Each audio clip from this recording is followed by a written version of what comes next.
Hello. In this video, I'm going to talk about a new feature that was added to SMARTree version 2.5, and that new feature is this new ribbon right here. We call it the Smart Select. And what it does, it allows you to select um, pieces of trees or entire trees from your libraries without having to go into those trees and find those snippets, essentially.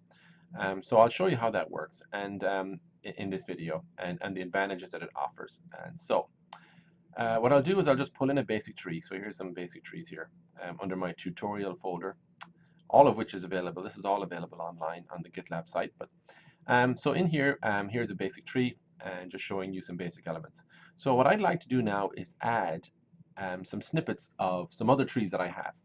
So how do you access that? So the way you do it is you look at the first, or in fact, well, if you want to add a basic element, it's done here. But if I wanted to add something that contents from my other trees, what you click here is the first drop down.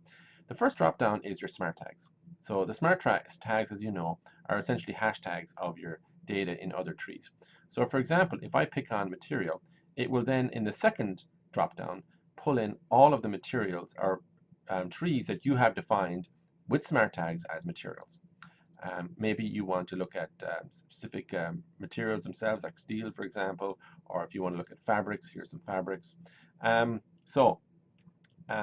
it does then is it allows you to then pull, these particular smart trees in here and give you options on, maybe you want to pull some information from one of these. So let's pick something that we can easily pull in here, and I'll show you how this works. So one of the most common ones is properties. So in this SMARTree library, there is only one tree in there called properties. You can have many more, but there's one in this instance. So what that does then is it looks at that tree and it looks at its contents and it looks at all the levels. So if you see the add all button here, that means I would like to add that entire tree to my tree. And that's typically, maybe you wouldn't want to do that. But what you can also look at is the levels. So if you look at level 1 of that tree, it has these levels, in this case, mechanical properties, physical properties, thermal properties, and whatnot. Maybe you don't want to add full blocks, but you can. You could say, click on something down here and say, I would like to add all mechanical properties, and you'll see here, all the mechanical properties block from that other tree is now added to this tree. So then you can populate this data. If you don't want to do that, you can just hit the undo button. But maybe I want to add some detail parts within that. So I can go to level 2 and I can say, okay, I would like to add Young's modulus. So here you go.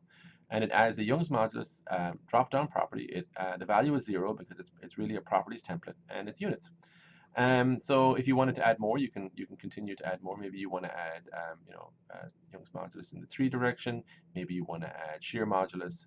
So you can just add those in there. So you can see that you can quickly pull pieces of other trees, no matter what tree they are, from your libraries.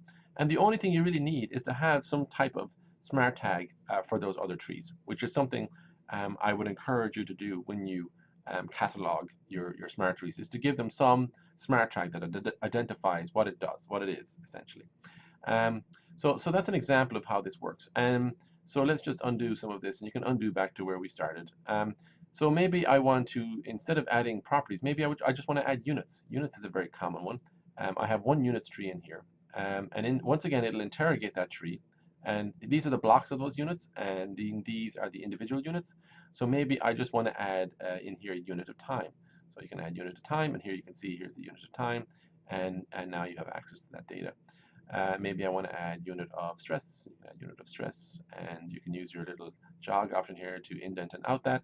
You can pick whatever you want in here, and then you can maybe add a value. So you can just add a value in here, and you can just hit add, and maybe put that value where you want it. You'd like it to be maybe above the unit of stress, and indent that. So here you go. You've got a value and its unit.